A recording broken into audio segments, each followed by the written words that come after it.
The men of foreign birth rose one day and forced the king to sign a constitution. Authority, not to the provisional government, but yielded to the United States. Congratulates the new congressional representatives of Hawaii, adding the 50th and southernmost state. To solve their problems, Hawaiians are demanding the right to go. The year is 1778. The first white settlers had stumbled across the beautiful isles of the Hawaiian kingdom. For centuries, the land had been ruled by a traditional monarchy. In each village, their vibrant culture thrived through festive music, food, ritual, and its people. However, a prominent non-Eurocentric culture did not sit well with white settlers. Hawaiian people united under a single government in 1795 to better protect the islands from invasions.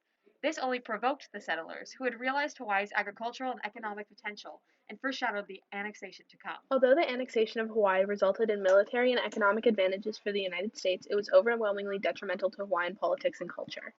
The national debate of America's immoral diplomacy towards the Hawaiian kingdom highlights the detriments of U.S. imperialism.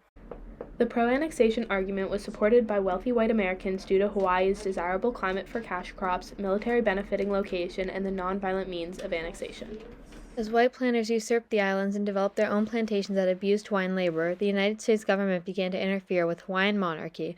Congress and President Ulysses S. Grant realized Hawaii's potential. The Reciprocity Treaty of 1875 was a prime example and solidified a free trade agreement between the two regions, meaning they could import and export goods free of tax. The treaty promised to expand the once-closed economy of Hawaii and foster the creation of its sugar industry. The U.S. gained access to Hawaiian sugar, and American plantation owners in Hawaii were able to supervise mass production of the crop and export it on a global scale at a much cheaper cost. Justin Morrill, a senator from Vermont, voiced his concern with the Reciprocity Treaty in his speech to President Ulysses S. Grant. He argued that the devotion to the expansion of plantations would benefit Hawaii much more than the U.S., and that if they are to lift up the island nation, they will be stuck doing missionary work for more unfortunate regions. The treaty interlocked the two economies, Hawaii's sugar planters and the United States' resources. The Hawaiian people mostly worked for low wages on plantations at this time, while the white planters were overseeing the operations, thus creating a hierarchy in the kingdom that would be institutionalized by the eventual annexation.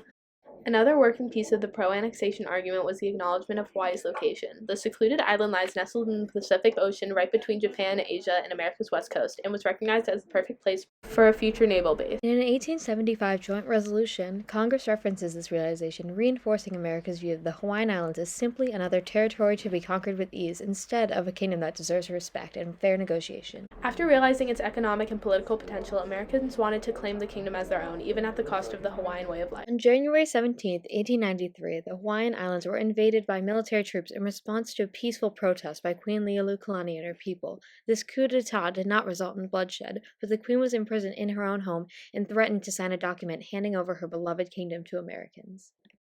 Although the coup was not authorized by Congress, it forced the kingdom into American control, so it was widely accepted. Additionally, because no people were killed or physically harmed, it was technically nonviolent and appeared to be a rather tame method of annexation, which furthered the American argument of the conquest being beneficial.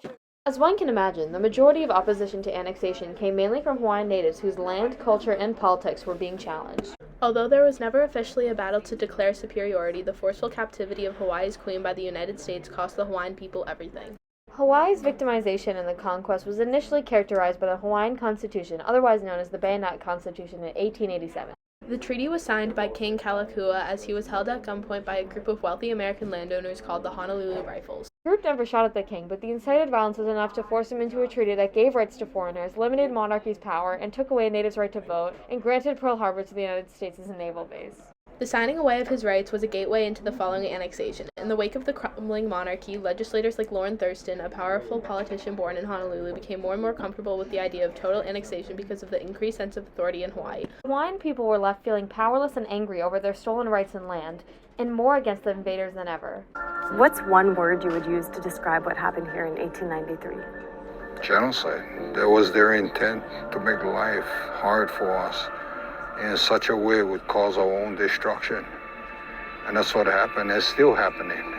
When Queen Liuliukalani assumed the Hawaiian throne in 1891, she promptly refused to accept the Bayonet Constitution and attempted to restore power to herself and the monarchy via a new constitution.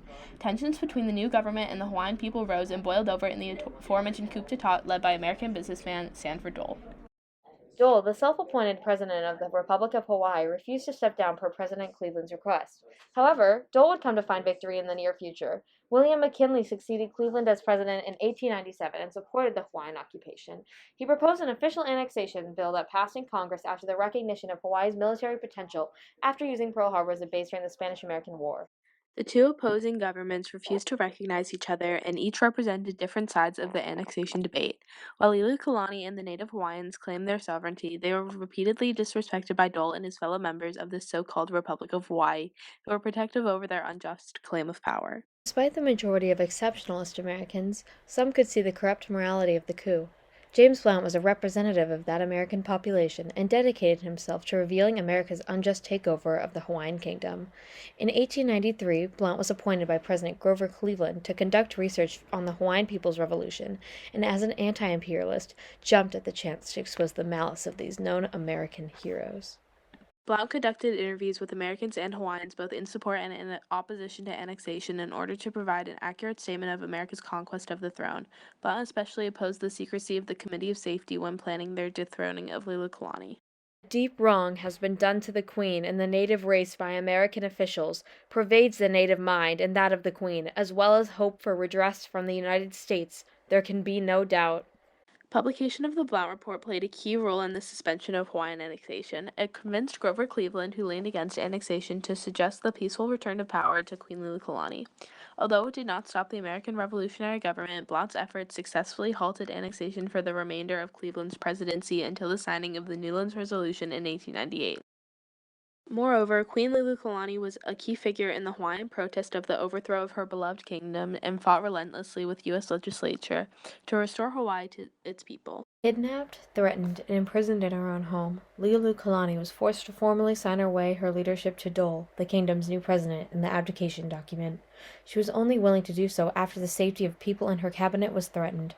For the protection of her advisors as well as preventing a futile war, she had no choice but to give up Hawaii. As a direct response to the event, Liliuokalani sent a letter to the U.S. House of Representatives in 1898, civilly requesting her land and leadership to be returned. She called directly upon the president to correct this wrongdoing, urging them to review the protests of both herself and the Hawaiian people. Even when everything was stripped from her, Liliuokalani remained composed, respectful, and peaceful in her protest for her kingdom. After witnessing the westernization of Hawaii from her youth into her rule as the kingdom's first and last queen, she remained passionate about restoring Hawaii's culture to the land and to its people. We are doing the work of the Queen today, bringing the culture back so that Hawaiians can thrive.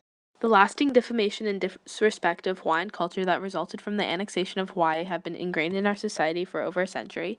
There seemed to be remorse coming from the U.S. government, but a lack of action being taken. On the mainland, American media dehumanized Native Hawaiians to justify their takeover during the wake of the annexation. A St. Paul Daily Globe cartoon portrayed an overly sexualized version of Queen Liliuokalani trying to pawn off her crown and a pawnbroker telling her it isn't worth a wisp of hay. Another cartoon from Puck magazine shows a shotgun wedding, meaning a forced marriage or union between Hawaii and the United States, officiated by President McKinley. These depictions reduced the injustices of Hawaii to a mere joke, projecting racist caricatures of those brave enough to push back. The offensive images of Hawaii's queen not only disrespect her, but misrepresent the entire native Hawaiian population as Neanderthals. Additionally, educational information about Hawaii available to the general public was filled with more false and racist depictions of Hawaiian culture villainizing their practices. An 1893 map by R.H. Davis refers to natives as uncivilized heathens, killers of children, and required human sacrifice. The repercussions of America's cruel actions have bled into modern-day society. In 1993, Bill Clinton attempted to take accountability and apologize for the annexation. At the White House yesterday, President Clinton signed a formal letter of apology to the people of Hawaii. He was apologizing on behalf of the U.S. government for the government's involvement 100 years ago in removing the independent Hawaiian monarchy by force. Clinton remarks that the changes were devastating to the population and to the health and well-being of Hawaiian people. However, Clinton refuses to grant Hawaiians their sovereignty back. Bill Clinton directly acknowledged the land was not theirs and that a mistake had been made, but still enforced the statehood of Hawaii. Throughout history, American media has refused to restore any sort of respect or compensation to the Hawaiian people. Although Hawaii's annexation benefited the United States through the economy and military, the negative effects it had on Hawaiians strongly outweigh the advantages. Despite America's exchange of diplomacy for the takeover of their kingdom, the native people of Hawaii have continued to fight for their culture through the midst of exceptionalism in the continental U.S.